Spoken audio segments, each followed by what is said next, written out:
நம்ம ரிக்சன் நடித்த ஒரு வார் மிஷன் மூவியை பற்றி தான் நம்ம பார்க்க போகிறோம். அதாவது நிறைய பேருக்கு வந்து ரிச்சர்ட் வெப் சீரிஸில் பார்த்த ஒரு ஹீரோவாக தான் நிறைய பேருக்கு தெரியும். அவர் தான் இந்த படத்தில் ஹீரோவாக நடிச்சிருக்காரு. மனுஷன் வந்து ஒரு ஆர்மி ரேஞ்சராக மாறணுன்றது கனவோட யுஎஸ் ஆர்மிக்கு வந்து ஜாயின் பண்ணுறாரு.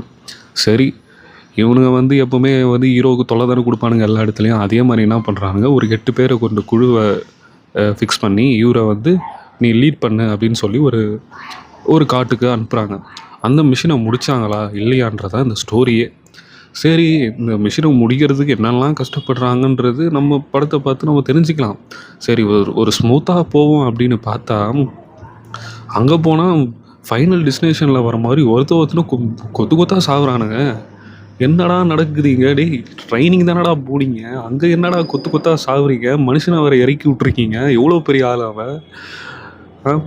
ரிச்சர்ட் சீசன் 1, 2லலாம் வந்து பட்டையை கிளப்பியிருப்பார். அவரை போய் இப்படி ஒரு டம்மி பீஸ் மாதிரி காமிப்பீங்க அப்படின்னு பார்த்தா கடைசியில் மனுஷன் வேறு லெவலுங்க, வேறு லெவலு. அவருக்கு லாஸ்ட்டாக ஃபைனலாக ரேஞ்சராக மாறினாரா இல்லையான்றது தான் இந்த ஸ்டோரியே. ஓகேவா? இந்த சுருக்கமான ஸ்டோரியை சொல்லணுன்னா, ஒரு ஏலியன் ஸ்பேஸ்ஷிப்லேருந்து ஒரு மிஷின் மாதிரி ஒன்று வந்து இறங்குது பூமிக்கு. அந்த பூமியிலேருந்து இவங்கள அட்டாக் பண்ண ட்ரை பண்ணுது. இந்த உலகத்தில் இருக்க எல்லாரையுமே அட்டாக் பண்ணுது. ஸோ இவங்களும் காட்டுக்குள்ளே மாட்டிக்கிறாங்க. அதுலேருந்து எப்படி இவங்க தப்பிச்சு வராங்கன்றது தான் ஸ்டோரி. ரொம்ப ஒரு சின்ன ஸ்டோரி லைன் தான். பட் அது உள்ளே இருக்க சர்வைவல் விஷயம்லாம் வந்து சான்ஸே கிடையாது. சூப்பராக பண்ணியிருப்பாங்க. நல்ல ஒரு நீட்டான, ஒரு அழகான, ஒரு சூப்பரான படம்னே சொல்லலாம். இதை கண்டிப்பாக வந்து மோஸ்ட்டாக ஏன் பார்க்கணுன்னு சொல்கிறேன்னா, நம்ம ரிக்சன் நடித்ததுக்காக கண்டிப்பாக வந்து பார்க்கலாம். ஒன் டைமாவது நம்ம வாட்ச் பண்ணியே ஆகணும். நெட்ஃப்ளிக்ஸில் இப்போ ஸ்ட்ரீம் ஆகிட்டுருக்கு.